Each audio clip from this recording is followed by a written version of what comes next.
Yahuah the Most High promised to give the descendants of Abraham the land of Canaan. Canaan was the grandson of Noah. He was the son of Ham. Canaan and his descendants migrated into what we call today the Middle East after the flood. In Genesis 11, it says the whole world had one language and one speech, and they all moved eastward, where they found a plain in Shinar and settled there. And from there, all nations and tongues migrated to their respective lands. So the original inhabitants of the Middle East were Canaanite tribes. As for Abraham, who was the father of the Israelites, he was born in Ur of the Chaldees, which is in ancient Samaria.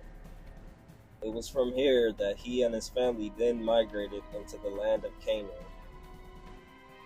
Abraham and his descendants were considered to be strangers dwelling in this land for over 400 years until they finally became a nation of people.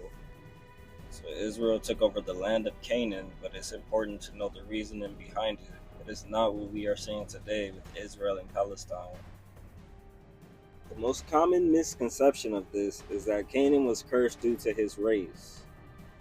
Now this could be easily debunked because Ham, Shem, and Japheth are brothers.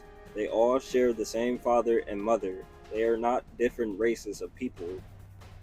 People only use this to justify slavery of black people, which is based on false claims that Ham's entire bloodline was cursed by Noah, and that is not what the Bible says.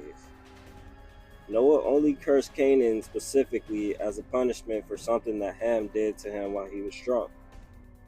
It is not exactly clear why Noah chose to curse Canaan rather than cursing Ham himself for committing the sin. It is most likely that Noah knew that Ham's wickedness was going to be passed down to Canaan based off their history. In general, the descendants of Ham in the Bible often were rebellious against the Most High. Ham's son, Cush, gave birth to the first tyrannical king on earth named Nimrod. He is most known for his wickedness and rebellion against the Most High.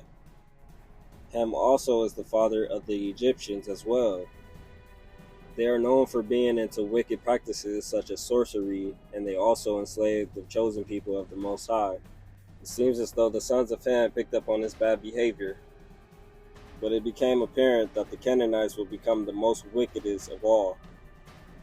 Canaanites sacrificed their babies to false idols. They also engaged in sexual immorality as well as sorcery. Canaan was the father of the tribes who created the nation of Sodom and Gomorrah. This nation was full of immorality, greed, corruption, and pride. Yahuah judged this nation with fire and brimstone and ordered the rest of the Canaanites to be exterminated out of the land for their wickedness. The Most High did not hate the Canaanites just because of their existence. He hated them for their wicked practices. Deuteronomy chapter 12 verse 31. You shall not worship Yahuah in that way, for every abominable thing that Yahuah hates, they, the Canaanites, have done for their gods, for they even burned their sons and daughters in the fire to their gods.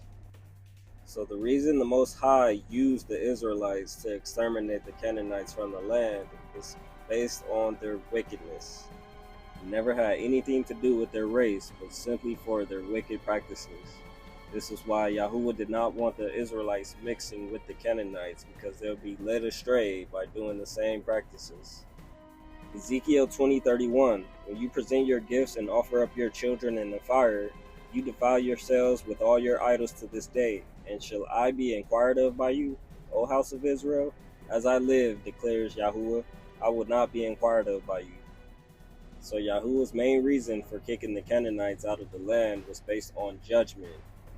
Canaanites worshiped devils and sacrificed their babies for good fortune. Yahuah hated these practices.